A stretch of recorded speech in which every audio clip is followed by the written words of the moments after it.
Falar sobre o Fórum de Davos e a repercussão sobre o meio ambiente, a gente recebe agora o Carlos Bocui, presidente do PROAM, Instituto Brasileiro de Proteção Ambiental. Muito bem-vindo. Eu não sei se eu falei o seu sobrenome certo, Carlos. Tá perfeito, é isso mesmo. Bom dia para você, Cláudia. Um bom dia. Eu gostaria de saber do senhor qual a importância de um evento como esse de Davos, em que é uma primeira viagem aí que o ministro da Fazenda, o Haddad, faz, junto com a Marina Silva, uma pessoa muito reconhecida nessa área, né, lá fora principalmente, aqui no Brasil também. O que representam esses encontros, qual o peso desses encontros e de que forma o Brasil pode se beneficiar com essas parcerias internacionais? Bom, o Fórum de Davos, ele é um fórum extremamente importante porque ele trata dos rumos da economia global, né? E quando a gente fala de uma transição para a sustentabilidade, o grande carro-chefe de um processo civilizatório é a economia, né? Então, é preciso mudar a economia para você ter um modelo de sustentabilidade. Então, esses encontros são muito importantes na medida em que eles passam uma discussão sobre quais são os novos rumos da economia. No caso do Brasil, para a Amazônia, você tem que ter uma bioeconomia, né? Você tem que ter modelos diferenciados de economia que estejam de acordo com o DNA brasileiro, né?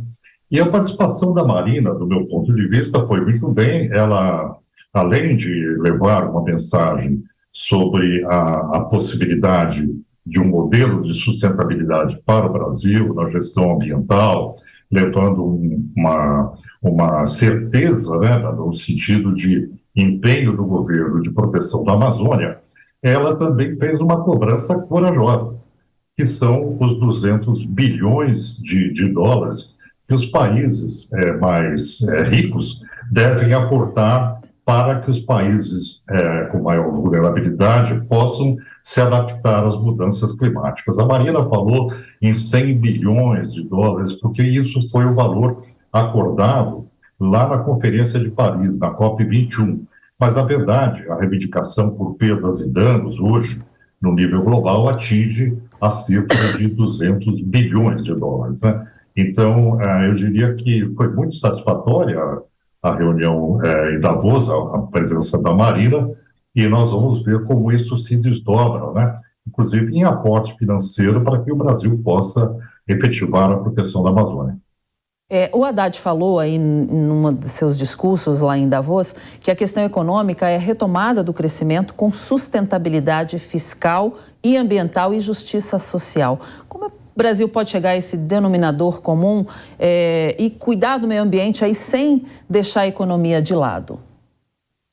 Olha, eu acho que essa é a prerrogativa do século XXI, né? Todo mundo, o setor industrial, o setor empresarial, o setor econômico fala em ESG, Environmental, Social and Governance. Quer dizer, você tem que ter princípios éticos que norteiem a economia, o comportamento das empresas e também dos governos, né?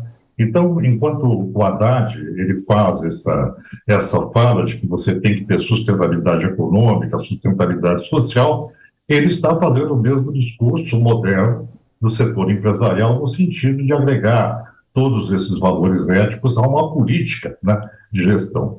Então, isso está adequado também, mas é uma lição de casa que, na verdade, para ser realizada, ela é uma tarefa muito árdua, principalmente porque o Brasil, principalmente na região da Amazônia, acabou sendo tomado por um alto grau de criminalidade ambiental, né? Você tem 3 milhões de quilômetros de estradas clandestinas, você tem 1.600, 1.700 campos de pouso ilegais, quer dizer, fazer esse controle territorial hoje no Brasil é uma missão hercúlea, vai exigir muito recurso financeiro e empenho do governo federal em conjunto com a Polícia Federal, os governos estaduais, municipais, etc. Eu gostaria de saber qual a imagem deixada aí pela última gestão na área do meio ambiente lá fora. Porque as pessoas costumam acompanhar muito o que acontece aqui no Brasil, né? Porque a gente tem a Amazônia, que é a maior floresta aí do mundo. Qual a imagem que a gente deixou e que como a gente consegue recuperar essa imagem, com o Haddad indo para lá e a Marina, de que forma isso beneficia o Brasil? Bom, o último governo, infelizmente, deixou uma imagem muito negativa, né? O Brasil ficou praticamente considerado como um páreo internacional, dissociado da questão ambiental por vários motivos. Que o Brasil, em 2019, durante a gestão Bolsonaro, se recusou a sediar a Conferência do Clima, né? É um dos eventos mais importantes hoje, é o combate às mudanças climáticas. Então, por conta disso, por conta também da criminalidade que tomou a Amazônia, da falta de gestão, da retirada das multas ambientais, isso levou a um descontrole territorial e a imagem do Brasil realmente foi muito abalada. Então, é muito importante agora que o governo brasileiro ele faça essa intervenção no cenário internacional para resgatar a credibilidade, inclusive para o aporte de recursos que foi paralisado no Fundo Amazônia, né? E que agora é retomado já aí com volume alto de aporte financeiro, tanto da Noruega como da Alemanha, a Inglaterra, o Reino Unido também se propondo a contribuir, não é? Então, eu acho que a gente deve encarar essa situação hoje como um resgate do protagonismo brasileiro no cenário internacional e, por outro lado, uma ansiedade que tem o setor ambiental internacional com relação a um novo protagonismo que foi rompido com a gestão Trump e a gestão Bolsonaro. Então, o que se espera é que essa injeção de ânimo, né, de perspectiva, de compromisso, possa levar a um avanço, principalmente nas conferências climáticas, que esse ano a próxima conferência vai ocorrer nos Emirados Árabes. Então, essa é a grande expectativa, que você tenha um avanço na reação do mundo frente às mudanças climáticas, que é um elemento altamente preocupante.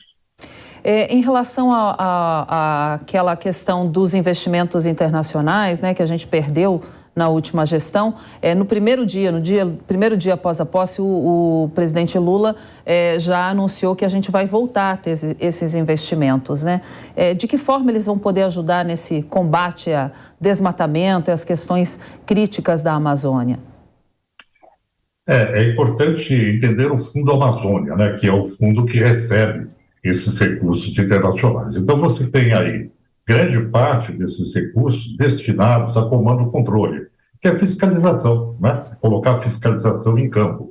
Então, isso é uma forma de você potencializar o operacional para a Polícia Federal, para o IBAMA, que é a Polícia Especializada em Controle de Desmatamento, para os estados, para os municípios, para os acordos de cooperação de comunidades que podem contribuir para a proteção ambiental e, principalmente, o Brasil precisa rastrear os recursos financeiros de degradação que são provenientes dos paraísos fiscais, que não têm compromisso com imagem institucional e financiam aí o crime organizado, tanto o desmatamento como a mineração, porque para se ter essa escala de criminalidade, há forte capital incorporado a esses processos, né? Então, essa identificação, esse combate depende em grande parte, desse aporte financeiro do Fundo Amazônia para que se venha aí a obter resultados positivos, paralisando esse estado de criminalidade. Carlos, vou pedir uma licencinha agora que a gente tem uma informação de Brasília, a gente já volta com a entrevista, tá ok? A gente volta a conversar agora com Carlos Bucuí, que é presidente do Instituto Brasileiro de Proteção Ambiental. Carlos, como é possível pensar na pauta da reindustrialização do Brasil com base na sustentabilidade? Olha, uma questão muito importante nesse aspecto é a inovação tecnológica, né? A possibilidade de que você utilize de inovação tecnológica para conseguir um processo de alteração do sistema produtivo que seja ambientalmente não agressivo, né?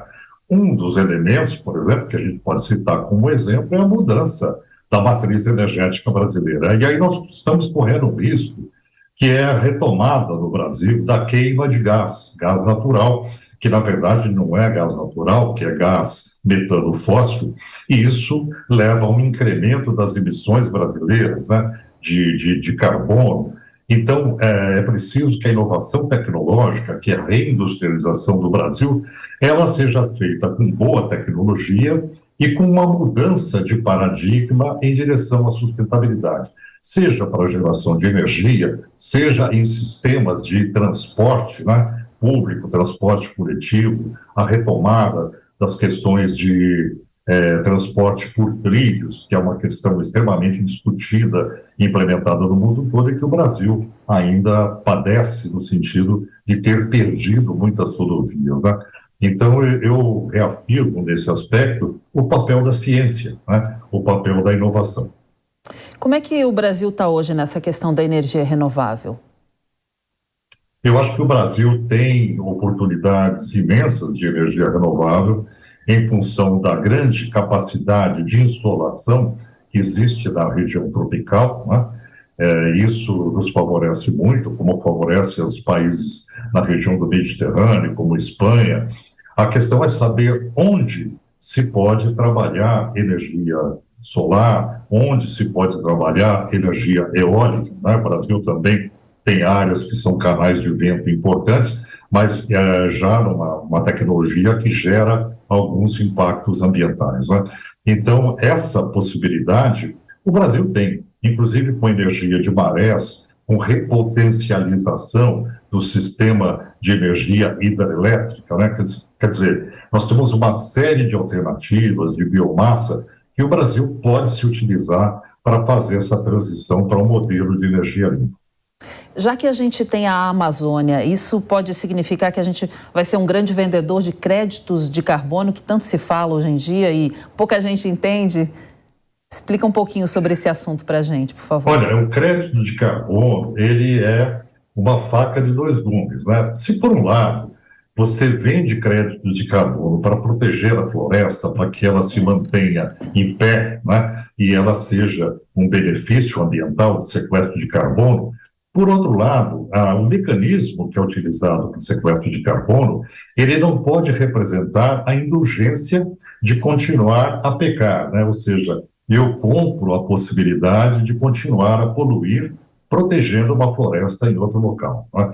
E o grande desafio que nós temos hoje é diminuir a emissão de gases de uma forma efetiva, né? Não trocando a possibilidade de você continuar a poluir por uma proteção de uma área que sequestra carbono. Então, essa conta, ela deve ser feita devidamente no sentido de despressurizar a atmosfera, já que nós estamos aí num processo que praticamente a ciência diz está sem controle, está muito mais rápido do que nós esperávamos no aquecimento global, né? Então, o Brasil pode sim se beneficiar dos créditos de carbono. O Brasil pode se beneficiar de serviços ambientais, mas a gente tem que fazer essa conta do ponto de vista da economia ecológica de uma forma muito adequada, não permitindo que isso se transforme numa possibilidade de manter processos poluidores, mas sim diminuí-los.